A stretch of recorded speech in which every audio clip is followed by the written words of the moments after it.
ever been in that spot where um, all eyes are suddenly on you? Oh, yeah. Like you're supposed to get things going, maybe start a meeting or, pitch an idea, Mm. and you just kind of default to something really plain. Like, okay, let's start. Does that sound familiar? Oh, absolutely. That moment, right. You want to sound confident, set the right tone, but sometimes the perfect words just don't pop into your head right away. Exactly. Yeah. So in this deep dive, we're going to explore some, let's say, more polished ways, Yep. more effective ways to kick things off in English. Especially in those professional settings. Right, especially then. Yeah. We've looked into some really interesting examples that show how you can sound more in command, right from that very first sentence. Yeah, and it's not just about the words themselves, is it? It's also about understanding the sort of cultural context, the why behind them, why they work. Precisely. It's about those subtle signals you send and, well, how people might read them. Okay, so where should we start? Okay, let's maybe start with a really common one. I bet you've heard this loads. Let's get the ball rolling. Oh, definitely. Yeah, you hear that a lot. It's pretty straightforward, isn't it? Just means let's start working or let's begin the discussion. Right. Very action-focused. Get things moving. Yeah, it has that feel like you're literally rolling a ball to start a game or something. Exactly. That little push to initiate things. Mm-hmm. And it implies, a gentle start, but with the idea that things will keep going. So how would you use it? Like in a sentence? You might say something like, okay, looks like everyone's here now, so let's get the ball rolling with today's agenda. Simple enough. It is. But just a thought, while it's super common, maybe in a very formal situation, it might sound a tiny bit, I don't know, casual. Okay, good point. So, depends on the audience. Easy to remember, though. That image of the ball rolling helps. Definitely. Okay, so that's one way. What's another phrase people use to signal the start? Maybe something a bit more official. Well, for that, you might use, I'd like to call this meeting to order. Ooh, yeah. That sounds very formal, very official.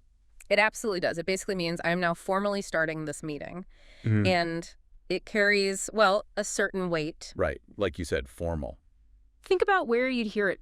Parliaments, maybe court proceedings, formal committees. Yeah, those kinds of places. It immediately sets the speaker up as the person in charge, the chair, which, can be useful if you need to establish that control right away. Gives you that air of authority. Precisely. So an example could be, good morning, everyone. It's 9 o'clock sharp, and I'd like to call this quarterly review meeting to order. Okay, but like you suggested, probably a bit much for just a casual team huddle, right? Well, definitely. Way too stiff for that. You can almost picture someone banging a gavel, That helps remember the formality level. Yeah, good mental image. Definitely not for grabbing coffee. Okay, so switching gears. Mm. What if you just want to be really direct? Cut to the chase. Ah, right. If time's tight or you just want to get straight into it, a great one is, let's dive right in. I like that one. It sounds energetic, efficient. It is. It signals, okay, no messing about. Let's get straight to the important stuff. It shows you respect people's time. Yeah, which is always appreciated. Especially in, busy work environments. It's like jumping into the deep end of the pool, isn't it? No slow wading in. Exactly. So you might say, since we only have 30 minutes today, let's dive right into the project updates. Makes sense. Just one small caveat, though, maybe. Sometimes, depending on the group, especially if it's new people, a quick hello or something informal first might be good before you just, dive in. Ah, that's a good nuance. Building a little rapport first. Okay. Got it. What about when you want to start by saying what the first specific thing you'll do is? Right. To introduce that first agenda item or activity, you could use it. I'd like to kick things off by. Kick things off. Okay, so it's specifically about launching that initial action.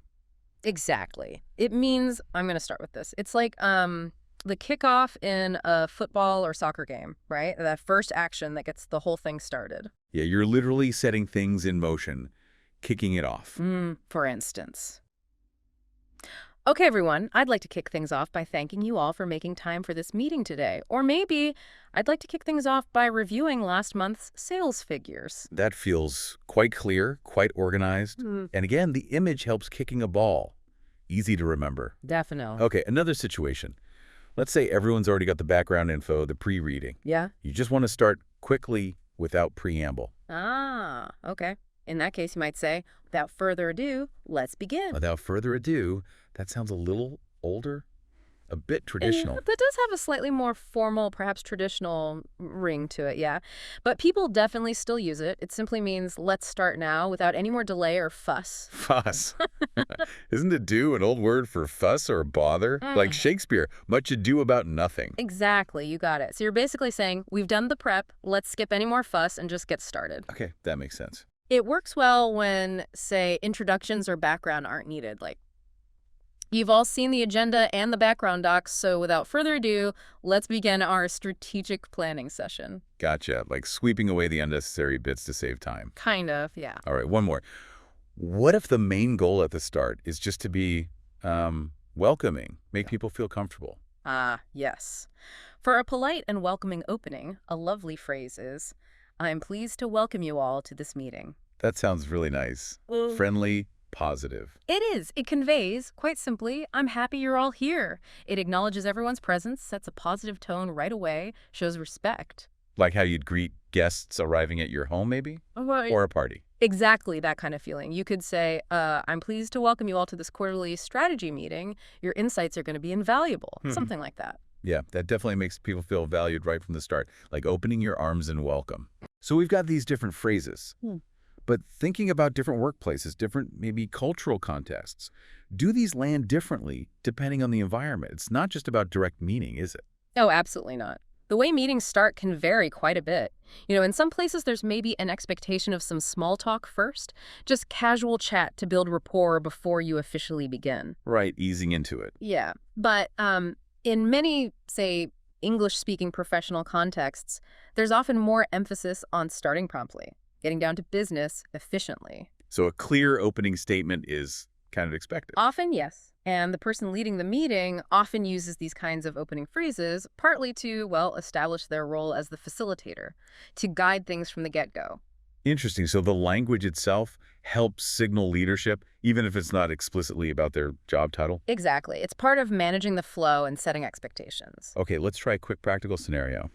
Imagine a team meeting, maybe 5 people, discussing ideas for a new marketing campaign. You've got an hour. How might you combine some of these? Okay, yeah, good idea. You could maybe start fairly formally to set the tone, then transition. Perhaps something like, good morning, team. It's 10 a.m., so I'd like to call this marketing brainstorming session to order. Okay, starting formal. And maybe soften it slightly. I'm really pleased to welcome you all to this session where we'll hammer out our new campaign strategy. Nice. Welcoming. Now, since we only have the hour, let's dive right into our first agenda item. Getting efficient. So, without further ado, let's get the ball rolling with our target customer analysis. Ah, used quite a few there. Calling to order, welcoming, diving in without further ado, and getting the ball rolling.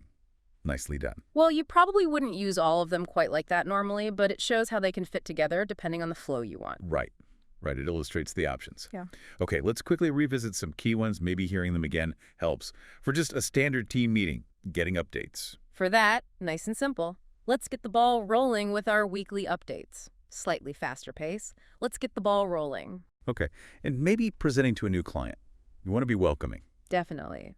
I'm pleased to welcome you all to this presentation of our new product line. Slightly more formal pace. I'm pleased to welcome you all. Good one. Really short on time. Got to be quick. Quick and efficient. Since we only have 15 minutes, let's dive right into the main issues. Quicker pace. Let's dive right in. Perfect. And a very formal, official event, like a big planning session. Then you'd bring out the formal one. I'd like to call this annual planning session to order. Formal, deliberate pace. I'd like to call this meeting to order. Great examples.